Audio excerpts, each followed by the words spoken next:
በስመ አብ ወወልድ ወመንፈስ ቅዱስ አህዱ አምላክ አሜን። እንኳን ለታላቁ የቃል ኪዳን በዓል ህዳር 21 ጽዮን ማርያም በሰላም አደረሳችሁ አደረሰን። ህዳር 21 በኢትዮጵያ ኦርቶዶክስ ተዋሕዶ ቤተክርስቲያን ዘንድ የቀን መቁጠሪያ ውስጥ ከሁሉም የእመቤታችን በዓላት መካከል የላቀና ብሔራዊ ትርጉም ያለው በዓል ነው። ይህ ቀን ከአክሱም ከተማ ከንጉሳዊው የዳዊት ሥርወ መንግሥትና ከዓለም ብቸኛዋ ታቦተ ጽዮን ጋር የተያያዘ ጥልቅ ምስጢርን ይዟል። ታዲያ ህዳር 21 ለምን ይህንን ያህል ታላቅ ቦታ ተሰጠው? የጽዮን ቃል ምንነትስ ምንድን ነው? በዚህ ዕለት በአክሱም የተከናወነው ታሪካዊ ክስተትስ ምንድን ነው? በዚህ ቪዲዮ ላይ የህዳርን ጽዮን መንፈሳዊ ታሪካዊና ቀኖናዊ ምስጢርን በጥልቀት እንመለከታለን። እስከ ቪዲዮ መጨረሻ ድረስ መልካም ቆይታ። ጽዮን የሚለው ቃል የዕብራይስጥም ሲሆን ጥንታዊና ጥልቅ ትርጉም አለው። በቤተ ክርስቲያን ትምህርት ውስጥ 3 ደረጃዎችን ይወክላል። የመጀመሪያው ጽዮን እንደ ታሪካዊ ቦታ ወይንም ምሽግ። በመጀመሪያ ጽዮን ማለት በኢየሩሳሌም ከተማ የምትገኝ ከፍተኛ ቦታ ወይም ምሽግ ማለት ነው። ንጉሥ ዳዊት ይህንን ምሽግ ከየቡሳውያን ወስዶ ዋና ከተማውን አደረገው። ጽዮን የእግዚአብሔር የመረጣቸው ሰዎች የሚሰበሰቡበት የተስፋ ምልክትም ሆነች። ሁለተኛውም ጽዮን እንደ ቤተ መቅደስ ማደሪያነት። በሁለተኛ ደረጃ ጽዮን የእግዚአብሔር ክብሩ የሚገለጥባት ቤተ መቅደስ ናት። በመዝሙር 132 ላይ እንደተገለጸው እግዚአብሔር ጽዮንን መርጧታልና ማደሪያውም ትሆነው ዘንድ ወደዳት ይለናል። ጽዮን የአምልኮ የጸሎትና የቃል ኪዳን ማዕከል ነች። 3ኛ ደረጃ ላይ ያለው ጽዮን እንደ ድንግል ማርያም የአዲስ ኪዳን ትልቋ ኪዳን ነች። ቅድስት ድንግል ማርያም የአዲስ ኪዳን ጽዮን ትባላለች። የእግዚአብሔርን ሕግ የያዘው የቃል ኪዳን ታቦት በእንጨት የተሠራው በጽዮን ውስጥ እንደኖረ ድንግል ማርያምም መለኮታዊውን ቃል ኢየሱስ ክርስቶስን በማኅፀኗ ስለተሸከመች ከማደሪያም ሁሉ የከበረች የሕያው እግዚአብሔር ማደሪያ ሆነች። በዓሉ የሚከበረው ለዚህ የአዲስ ኪዳን ጽዮን ልዕልናና ንጽሕናም ሲባል ነው። አሁን ደግሞ የህዳር 21 ታሪካዊና ቀኖናዊን መሠረት እንመልከት። የህዳር 21 በዓል ከዚህ ሁሉ በላይ በኢትዮጵያ ታሪክ ውስጥ 2 ወሳኝ ክስተቶችን ያስታውሰናል። የመጀመሪያው የታቦተ ጽዮን ወደ አክሱም መግባትን። በኢትዮጵያ ታሪክ መሠረት ታቦተ ጽዮን ከእስራኤል ወደ ኢትዮጵያ በንጉሥ ምኒልክ አንደኛ አማካኝነት ከገባችበትም ጊዜ ጀምሮ ለዘመናት በአክሱም ስትጠበቅ ኖራለች። ህዳር 21 ቀኑ በቀጥታ ከታቦተ ጽዮን ወደ ኢትዮጵያ ከመጣችበት ጊዜ ጋርም ባይተካከልም የቃል ኪዳኑ ታቦት በኢትዮጵያ መቀመጥ የጀመረበትን ዘመን በረከትንና ክብርን የምናስብበት ዓመታዊ መታሰቢያ ነው። ሁለተኛው ወሳኝ ክስተት ደግሞ የንጉሥ አዘር ወይንም የንጉሥ ኢዛና እና ሳይዛና ሥርዓትም ነው። በጣም ቅርብና ቀኖናዊ መሠረት ያለው ታሪክ ደግሞ በ4ኛው መቶ ክፍለ ዘመን የተፈጸመ ነው።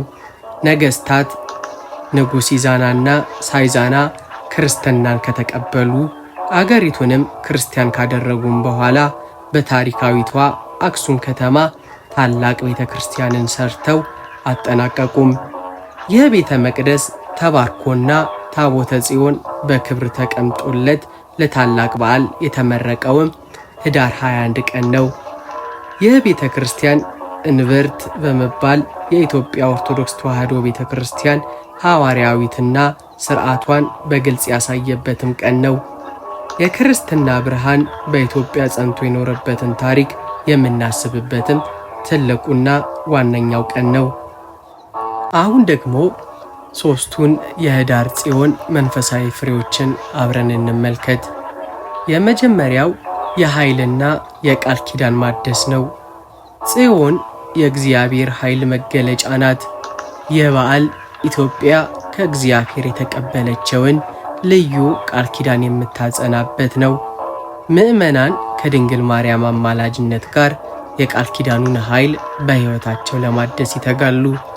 በዚህ ዕለት በጽዮን ተስፋ ሰላምን፣ ምሕረትንና በረከትን እንለምናለን።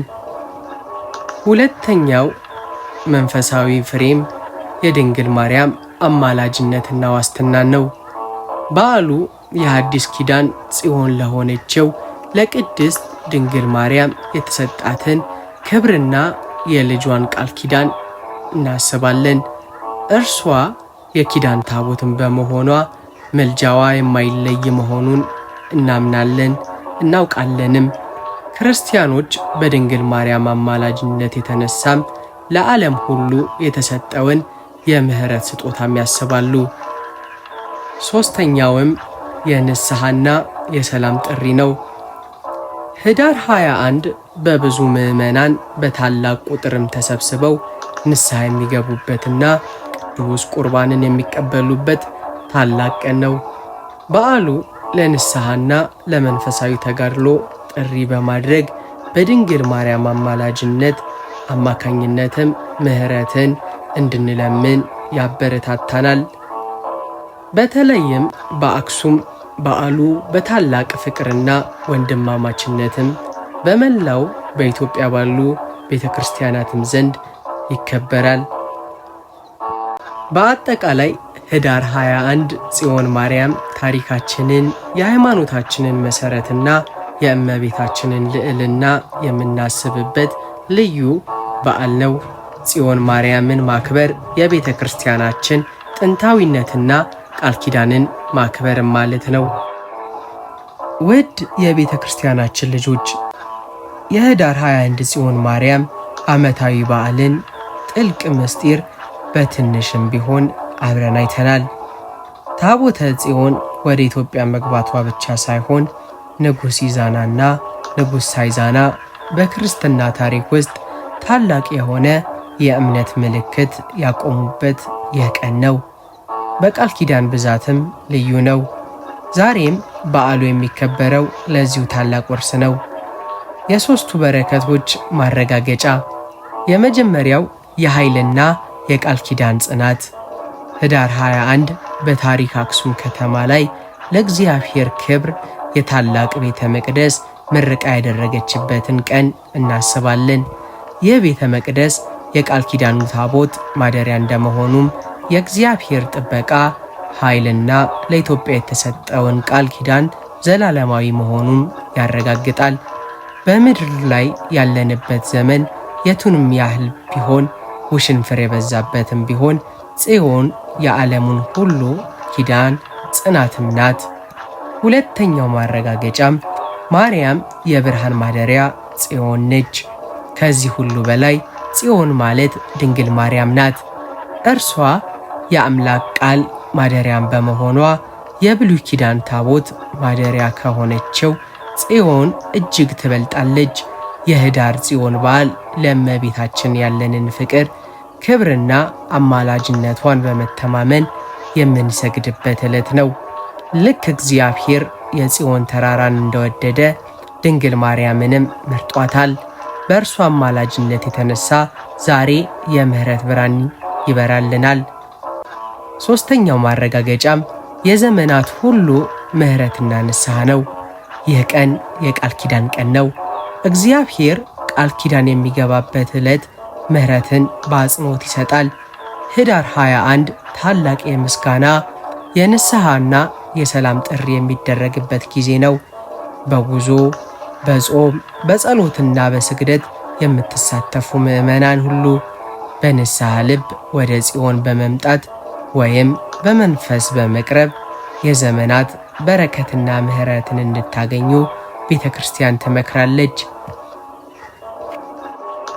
በዚህ ታላቅ በዓል ዋዜማና ዕለት በኅዳር ጽዮን በረከት ተሳታፊ እንድንሆን ጥሪያችንን እናቀርባለን። የጽዮን እናት አማላጅነት፣ የልጇ ምሕረትና የቃል ኪዳኑ በረከት ከሁላችን አይለይ። ይህ ቪዲዮ በረከትና መንፈሳዊ ዕውቀት እንደሰጡት ተስፋ እናደርጋለን። ላይክ በማድረግ ለሌሎች እንዲደርስ ያግዙ። ሰብስክራይብ በማድረግ ቤተሰብ ይሁኑን። ወስብሐት ለእግዚአብሔር አሜን።